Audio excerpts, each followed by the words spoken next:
You're listening to a Roddenberry podcast. Mission Log Prodigy, a Roddenberry Star Trek podcast. Episode 36, Ascension, Part 2.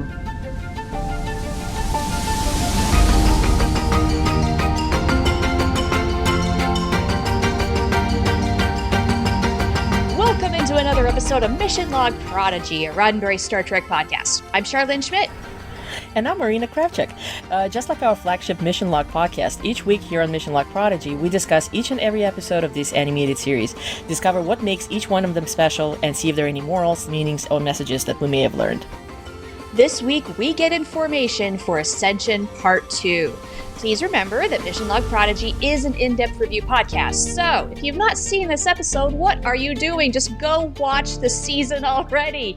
Put us on pause. Do that, then come back, and we're still going to be here, so don't worry about it. We'll be fine. Mission Log Prodigy is produced for YouTube and as a regular podcast, so please be sure to engage the like and share buttons and subscribe to us here on Roddenberry Entertainment YouTube channel. And if you are listening to audio-only version, please leave us a rating and a review wherever you listen to your podcasts. You can also follow Mission Log Prodigy on X, formerly known as Twitter, at ML_Prodigy, and now on Instagram at Mission Log Prodigy to keep up with all our latest news and updates. All right, and let's also remind everybody why our podcast is so unique. We want to hear from the cadets, the younger Prodigy fans out there who would like to share our thoughts or who would like to share their thoughts on the show. You're going to hear our thoughts too. But right now we want to hear what cadets think about the episode Brink. So please record a voice message and then tell us the following. What is your first name and age? Did you like the episode? What was your favorite part? And what did you learn? Then send that file to missionlog-prodigy@roddenberry.com, and please make sure it reaches our inboxes no later than October 26th so we can feature you at the end of the show. And we have one more thing to tell you before we jump into this week's episode, and that is to tell you all about our giveaway, where you can win some pretty nice Prodigy merch, something like a set of all 3 Prodigy novels, for instance. And that is just one of the prizes that you could win. So head over to the link in the description of this episode, and you'll find a link to enter the giveaway. And speaking of which, also stay tuned to the end of this video, because we will be giving you a secret code that you can only find here in this episode. With all that said, let's kick things off with this show. Let's answer the same questions we ask of our cadets. So, Char, did you like the episode? Oh, yeah. I mean, we know that Prodigy can go hard. Yeah. But until this episode, I didn't know it could go this hard. Wow, this was an intense conclusion to this two-fighter. Like, everything is on another level. Everything got heightened, whether it was the action, the emotion. It's weaved into the beautiful display of our crew being at their absolute best. What more do you want? This is good entertainment. Oh, yeah. I mean, I loved it. I mean, intense is to put it mildly. It was like, can't take my eyes off the screen exciting. I have to say, generally speaking, this season's two-parters are truly something spectacular. I love the fact that by now, I mean, and we're already kind of heading towards the end of the season, all the main story threads that we kind of kept track during the season are now basically interwoven. All the characters are present. They're all moving in the same direction. I mean, okay, we don't know what's going on with Iltheran, but that's obviously coming soon. Yeah. So, do you have a favorite part? Yeah, I definitely do. And it's got to be when Dal was cheering, "That's my crew!" Because that is me every single week, especially right before we're doing this show. I'm just like, I love these kids. That's my crew. How about you? Everything that has to do with Zero in this episode. I mean, and it's not, it is obviously very sad, and it was heartbreaking to watch them, you know, but literally every scene that involved Zero was top-notch. It was amazing. Now, we know that as a Medusan, they will probably survive. Nevertheless, this was a real sacrifice, so everything going on with Zero was incredibly emotional and very dramatic. And I really enjoyed that part where Majel is being absolutely chill. And meanwhile, she's offering and delivering a very dangerous solution to get the Incursor out and away from Voyager. You know, sort of like just follow my lead. I loved it. Yeah. So let's see, what did you learn? Well, to sum it up, and as concisely as I can, I ended up saying small acts of bravery add up, and that's how our crew achieved victory. So I'm going to go with that. That's it. Yeah, but that's it. That's it exactly. I mean, at the end when Admiral Janeway does her beautiful speech, she says, "I mean, there is no single hero to save the day." Even though how intense and incredible this situation was, but everybody contributed, and everybody had a role to play, and that's how they made it through. Yep, 100%. Well, thank you, Marina, for your answers to this week's questions. And now it's time for the recap for Ascension Part 2. It's written by Alex Hansen and directed by Sean Bishop. After a devastating torpedo shockwave, Voyager's dead in the water. Impulse engines are offline in the Nova Squad flyers, but Majel finds a fix so she and her crewmates can face off against the drones, closing in on Voyager. The drones pick the ship apart, deck by deck, causing hull breaches and subsequent evacuations. On the Protostar, Gwyn cannot stand to watch the drones mercilessly attack Voyager, even if it means risk to herself and the Protostar. She pleads with Chakotay that they have to do something. The Protostar swoops in, with Murph handling all the pew-pew-pew, and Jankum unloads a slick trick that slows the drones down. Dal watches them destroy the drones, cheering, "That's my crew!" They aren't out of hot water yet. On Solum, Ascensia wants to see what her latest toy will do, but Wesley tells her that space, time, and thought are not to be weaponized. She thinks he talks too much and activates a device around his neck that sends shocks through his body, and Ascensia sees a vision of Voyager blowing up. She likes this visual and orders the Rev 1 to fire the Incursor. Dal spots the launch of the weapon, and Majel warns Voyager, but the ship cannot move away fast enough. The Protostar maneuvers to provide cover fire, but the Rev 1's energy-draining beam hits them first. All they can do is helplessly watch as the weapon impacts Voyager. It breaches Shuttle Bay 3, but no explosion? The EMH and Dr. Noam wonder if it was a dud, but Zero senses that more is going on. Tysus and a few other officers visit the shuttle bay to investigate, but not for long. As he scans, a series of beeps indicate a countdown, and indeed, a slow-moving explosion starts moving from the weapon through the ship. An ensign trapped under a cargo container calls out for help, and Tysus frees her. She quickly returns the favor when Tysus almost falls into the explosion's path and drags him out to the corridor. Unfortunately, once there, she is shocked to see Tysus's face drastically aged. This ensign reports to Janeway that the blast wave is spreading temporal radiation and that Tysus is down. Janeway orders containment fields around the shuttle bay to contain the radiation, and that seems to work for now. On the Protostar, controls aren't coming back online due to the power drain. Chakotay hails Voyager for help and is relieved to see that Janeway is still alive. "Hold, please," she says, because she's called for reinforcements, and Admiral Jellicoe appears on the main view screen. As usual, he has bad news. Help is days away, and he's truly sorry. So much for that. In sickbay, the EMH and Dr. Noam determine that Tysus isn't suffering from radiation poisoning, it's old age. When the ensign who rescued Tysus reports that the area of the shuttle bay affected by the field looked decayed, the EMH deduces that chronometric deterioration is accelerating time on anything it touches. Everyone and everything on Voyager will die a geriatric death if the weapon isn't dismantled. But who can do it? Anyone near the weapon will lose entire decades of life in mere moments. The holo emitters in the area are probably rusted over, so the EMH is out. Zero volunteers. They do not need a body to function, nor do Medusans age the same way as organics. They insist they are the only choice and must try. Aboard the Nova Squad shuttles, Majel leads the fleet in an attack formation where they will concentrate their fire against Ascensia's forces. Their chances of success are not worth mentioning for morale purposes, but she also knows they can somehow make a difference. In the shuttle bay, Zero enters and instantly feels the effects of the radiation aging their corporeal body. This makes the rest of the walk to the weapon even more of a struggle. On the Protostar, Gwyn wants to know why Jankum isn't working on boosting the shields and isn't in fact using power for the vehicle replicator instead. Jankum cannot fully explain now, but will later because Zero's going to need what he is making. Back on the Nova Squad shuttles, Majel observes that Ascensia's drones predict their maneuvers as if they know the Starfleet manual. So Dal suggests it's time they get unpredictable. And lo and behold, the seemingly illogical move becomes their fighting chance. The pilots forget what they learned in their training and break out the real wackadoo moves, sending drones into collision courses with asteroids. On Voyager, a drastically aging Zero makes it to the weapon, but cannot find a power relay that will disable it. They do notice, however, that the weapon can only lock onto one Starfleet vessel at a time. Lock it onto my ship, Majel says, and she will ram her ship into Ascensia's. Protecting Starfleet is the logical thing to do. She and the other Nova Squad pilots will perform the Boothby Supernova, a rarely used move Ascensia's forces won't expect. As Zero's body weakens, they input the locking commands just as they collapse. Whatever happens next, they're glad they'll be on the journey with their family.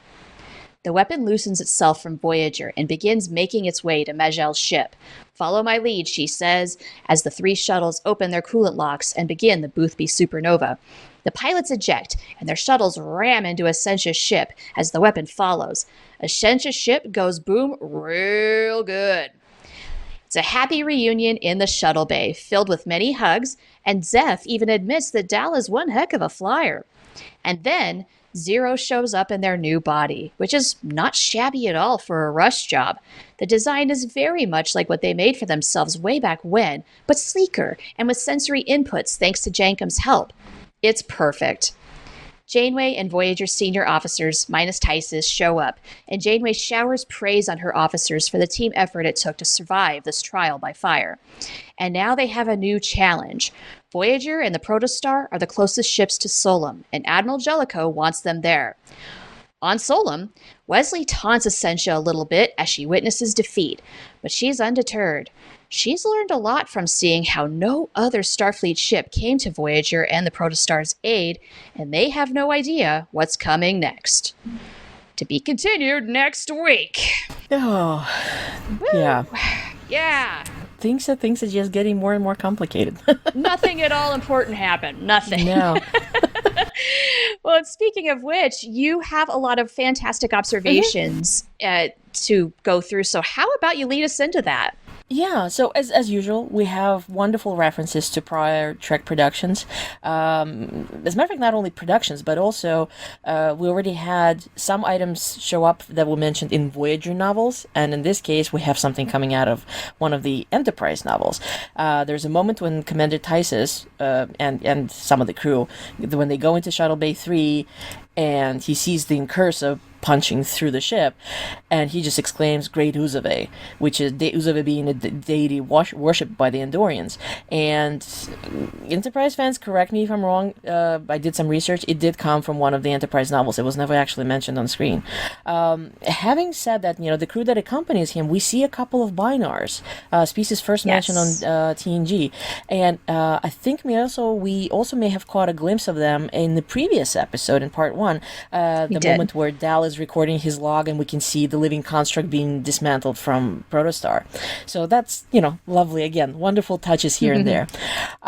Something came up, and that's a pretty deep cut, I think. Image references Cerberusian gene therapy, something that may help Commander Tysus to get restored, so to speak. This does seem to be a reference to Cerberus 2 from an episode of TNG called Too Short a Season, which actually deals like there is a medical process invented on that planet that is capable of rejuvenating aged bodies.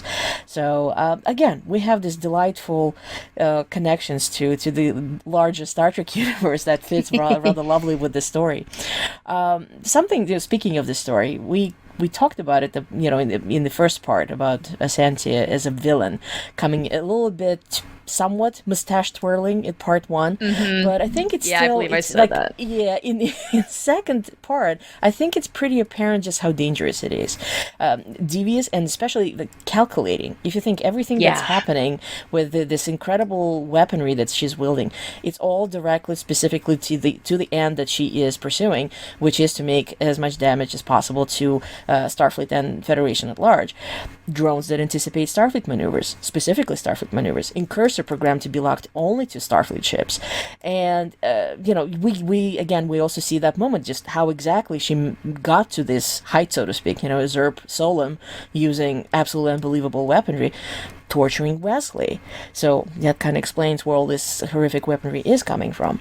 And of course, that last moment, that is kind of very much a mood dampener, where she seems to be completely unconcerned by the fact that, it is a momentary defeat for her, not much else when Rev 1 blows up. There's a more, important moment for her to point out. Nobody's coming to help Voyager and Protostar. Starfleet is completely unprepared for what's to come. So that is scary. It is scary.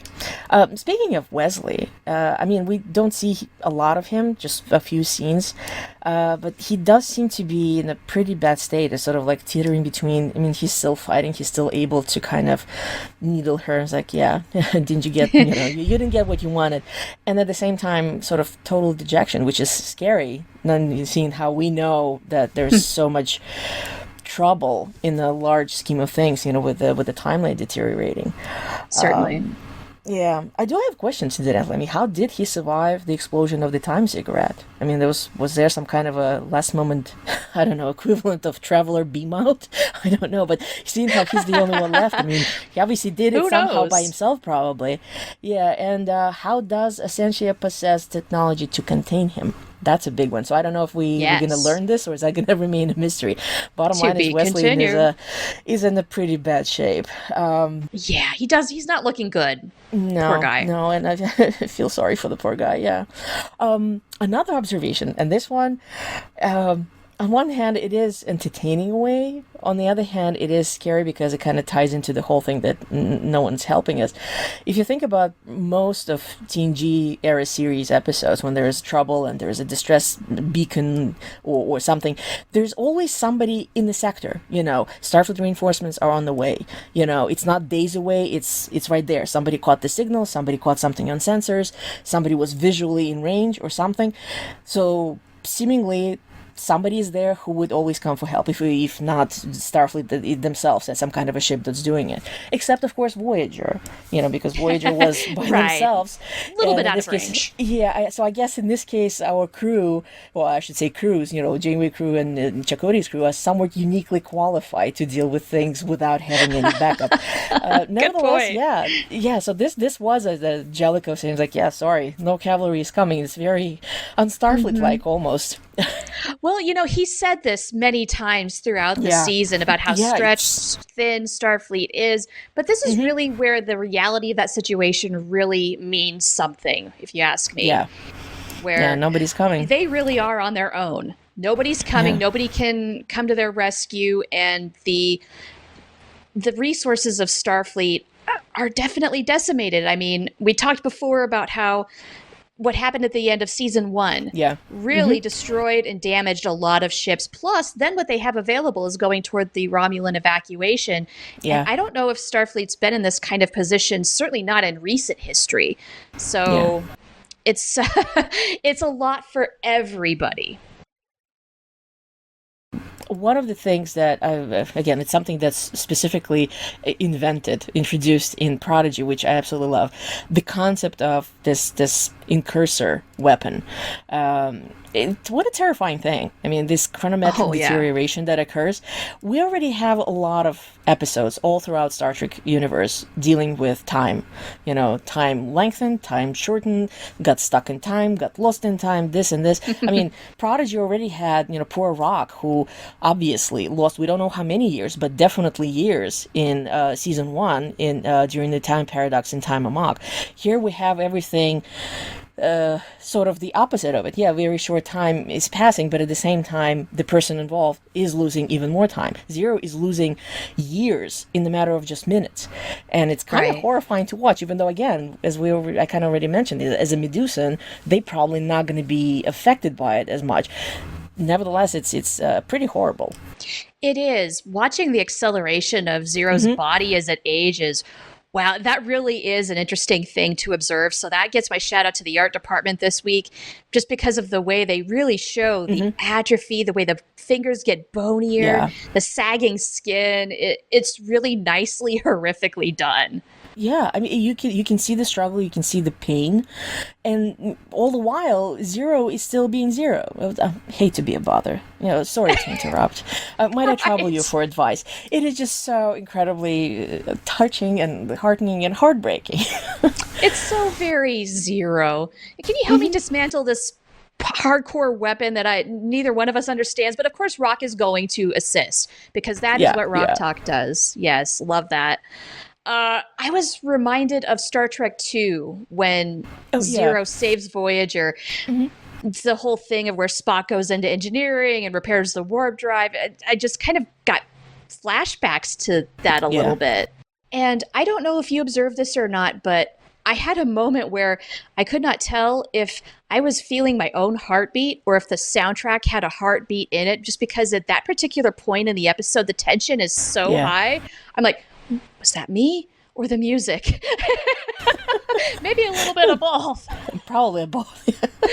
But that just kind of was a nice testament to how on the edge of my seat I was for this episode. Like, honestly, I didn't write down a ton of observations because I was so engrossed in the action watching this episode to write anything down. Like, I had to really actively make myself write some things because I was just having too much of a good time. One thing I really, really, really, really love in this episode is using the vehicle replicator to quickly make a new body for Zero. This is just absolute genius and a nice callback to that piece of machinery, which we really haven't seen all season. Since season 1, yeah. Yeah, it's good stuff. And I will admit, I might have shed a tear, maybe more than one, when Zero walked in that new containment suit. It's really just that perfect blending of the old style with a sleeker form, though, and with Jankum's enhancements, the sensory inputs. Like, it really is just the next perfect step of evolution for Zero, and I'm so happy for them. It's so good. Yeah. And then one other thing I did observe at the very end, you mentioned Janeway giving the speech.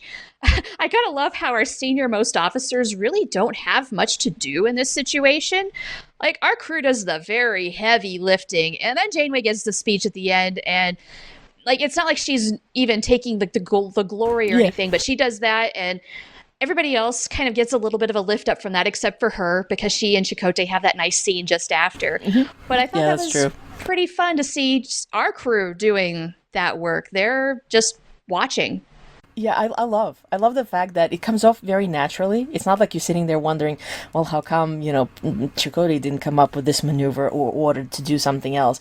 It's a lovely way to show, again, just how much our crew has matured, how much they developed the personal responsibility, because they're the ones suggesting things to be done, actions and other things. Yeah. I mean, it's Gwyn that persuades Chakotay to risk Protostar. He is so cautious. He doesn't want to risk the chance that Protostar might be destroyed, and then that's it. I mean, we are losing the timeline in this case. And, Hologram Janeway very helpfully chimes in. It wouldn't be the first time the cadets have surprised us, which is very true. You mentioned that moment between Janeway and Chakotay, and I have to agree, this was a lovely thing that was included, because, I mean, it comes right on the heels of Janeway going all the fantastic, like, we survived the day and onwards, let's do the repairs. Because it serves as a sort of a behind-the-scenes reality check to the whole thing. Yes, we worked as a team, we won, and now we're gonna go and do all the things on Solum. But, at the same time, we get this moment where she reveals, after what I've seen today, I worry what the future brings. And it's sort of a very nice bookend to what Ascensia is saying. Now, Ascensia is very much, nobody's coming to help them, versus Janeway is like, nobody's coming to help us. Right? We're in the between the rock and the hard place. That's right. Yeah, Ascension sees this as a minor obstacle. Just like, well, this is fine. I've got so many other toys I can play with. And meanwhile, Janeway's nervous, and if she's nervous, I'm nervous. Yeah, because she, again, lest we forget, Voyager, I mean, she's dealt with it for 7 years. She's fully aware of the fact that she's in charge of a ship that is very small in a part of the galaxy that's very big, and there is nobody there, and she's already been in situations like this before. So it is a reality check. Yeah. Now, having said that, I'm very curious what the behind the scenes conversation was between Jellicoe and Janeway at the very end of the episode, because they had to be one. Remember in part one, we discussed about how awful and obnoxious Jellicoe was. It's like, okay, you're going back to your desk and you're going to be reassigned and the cadets are going to be reevaluated. Meanwhile, all of a sudden, it's like, yeah, repairs are needed because we're going to Solum instead of the Earth as the previous orders directed. So there had to be a conversation where Janeway probably said, here's the situation. There's nobody but us that will be able to deal with it. We're the closest here anyway. Right. Do you suppose Jellicoe had a slice of humble pie? Just a little bit? I am sure of it. I'm sure. I mean, and the thing is that I do feel a bit bad for him because he's probably, as we constantly, reminded, Starfleet is stretched too thin. So he's probably fighting multiple battles on multiple fronts. Yeah. But at this point, we're dealing with this thing right now. And yes, like who's going to be better to deal with the situation other than Janeway and her ships? Absolutely. If I were Admiral Jellicoe, I would just be constantly stressed. Like every moment I sit at my desk and just looking at the pad, how many crises are happening right now? Yeah. And then you just scroll for a solid 5 minutes because there's that many. I feel like that's his life, and I do feel bad for him in that respect. Yeah, but of course, as it stands, he is the admiral that keeps bringing bad news. So in this case, right. So he just has a lousy job. Just in general. Yeah. All right, so let's move on to the discussion. So, as usually in tradition of the mission log, we dedicate a great deal of time to discuss the finer points, sort of to see what types of morals, meanings, and messages we can discover. So, what did you find most meaningful and memorable in this episode?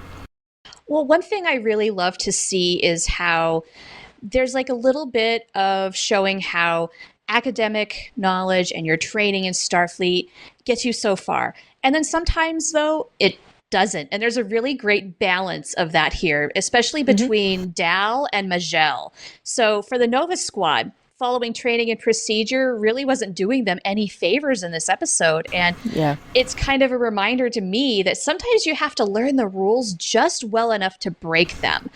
And with Dal being a capable pilot and not even knowing the Starfleet manual, he actually has more freedom than maybe to think outside the box because he doesn't have those procedures stuck in his head. But it's really good you have to be flexible to recognize what you need and when, and that will help you be a really good balanced Starfleet officer. That's something that only comes with experience, but that is something that Dal has a lot of. And really, Majel's not far behind. She's definitely come a long way. She excels with the procedure and the book knowledge. Dal's thinking on his feet. Together, they got themselves to safety. And of course, the display here of teamwork is... Really, I think this is our crew at their very best. Yeah, I agree. Well, as you said, it's things that come with experience. And it's not only experience, it's the willingness to take a risk, which in this case, that's Majel, and ability to think outside of the box, which is Dal. So, it kind of makes me think of early Voyager, season 1, the episode Parallax, where several characters actually say that, and eventually Janeway repeats it, like sometimes you need to punch your way through. We have B'Elanna, who's a genius engineer, who's not, really not particularly friendly with Starfleet rules and regulations at the time. So it kind of falls into the whole thing where you have great knowledge, but you also have to have flexibility on how to apply it in order to make it out of a sticky situation. Yeah. Also discipline, which Majel, I think, is coming fully equipped with as a Vulcan, but Dal is also balancing himself out with that. And that's cool. Yeah. This all taps, of course, into our evergreen theme of working together, going where you are needed, but we're hitting a whole new level here because everybody contributes in some way to this edge of your seat thriller.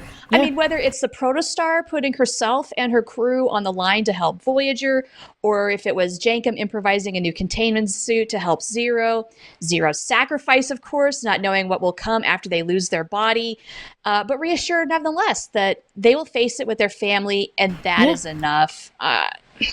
I'm touched. Absolutely. No, absolutely. And of course, as we already mentioned, Magel is basically risking her life and, pulling off never before done maneuver. And Zeph and Dal just going along straight with her. It's like, you're not going to be doing this alone. We're coming with you. And of course, lest we forget, we have poor Wesley, who, being put in a horrible situation, is still managing to find ways to circumvent Ascension. So it's all, as we said, it's all kind of very nicely tying together. Yeah, and you mentioned what Zero said, that we have this wonderful moment when Zero's own words from a video for Echo as they sacrifice themselves, where it's like, it's my family. So we have the repeat of the theme of found family here again, which was wonderful.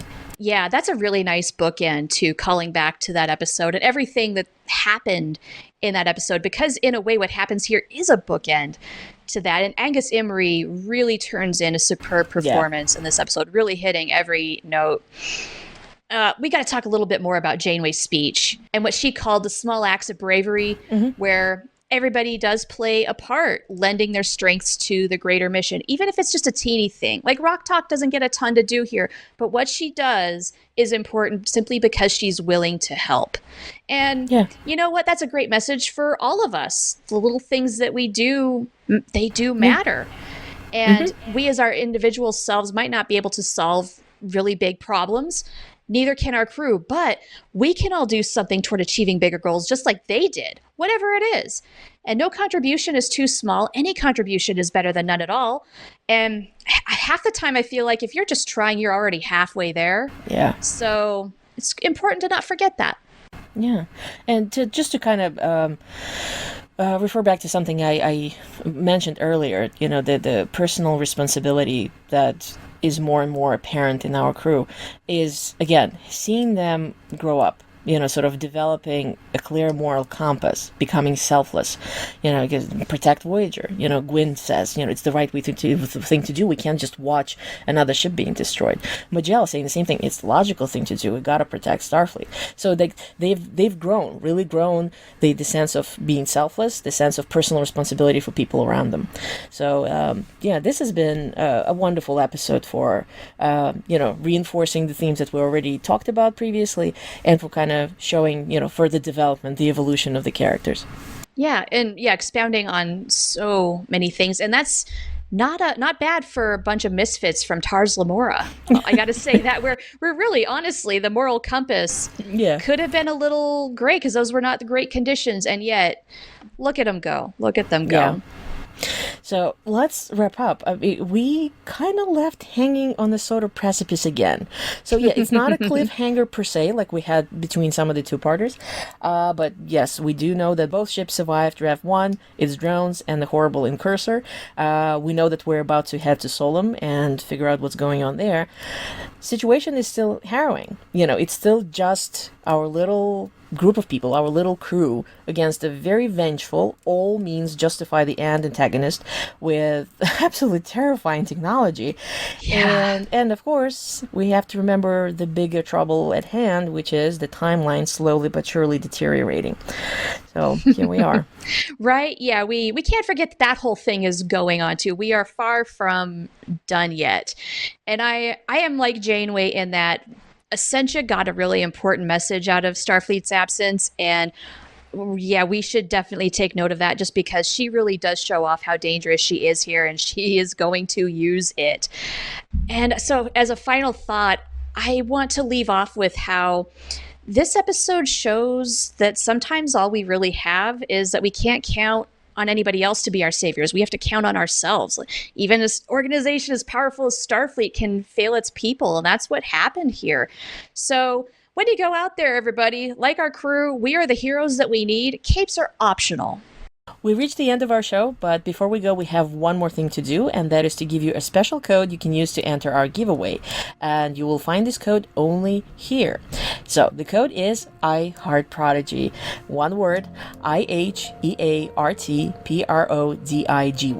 To enter, you go to the link provided in the description of this episode, or you look for it on our social media channels. Thank you, everybody, for joining us here on Mission Log Prodigy. If you've enjoyed our show, please make sure you like, share, and subscribe to our Mission Log Prodigy playlist on the Roddenberry Entertainment YouTube channel, or, of course, you can find us on the podcast catcher of your choice. Mission Log Prodigy is produced by Roddenberry Entertainment, production and technical direction by Earl Green. Our website and your opportunity to comment and connect with us is at missionlogpodcast.com. And if you'd like to support Mission Log directly, you can do so at patreon.com/missionlog. Next week, hang on because we're going to be on the brink of covering Brink. And cadets, don't forget to watch the episode and send us your thoughts no later than Saturday, October 26th. We can't wait to hear what you have to say, and we will feature your voice messages at the end of our next show.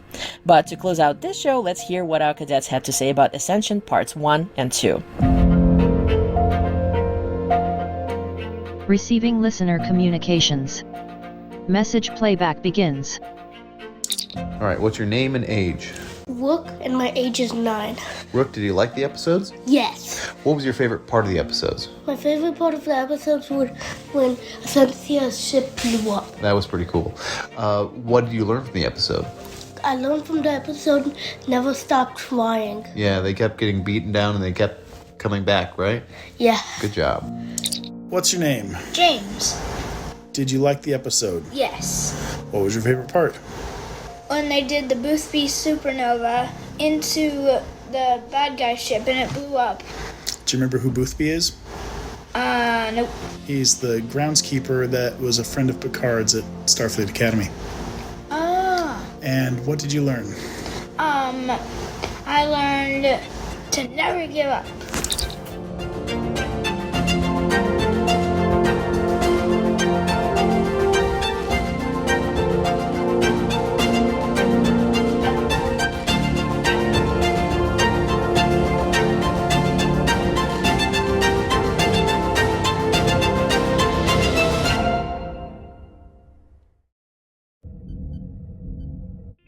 This is a Roddenberry podcast. For more great podcasts, visit podcast.roddenberry.com.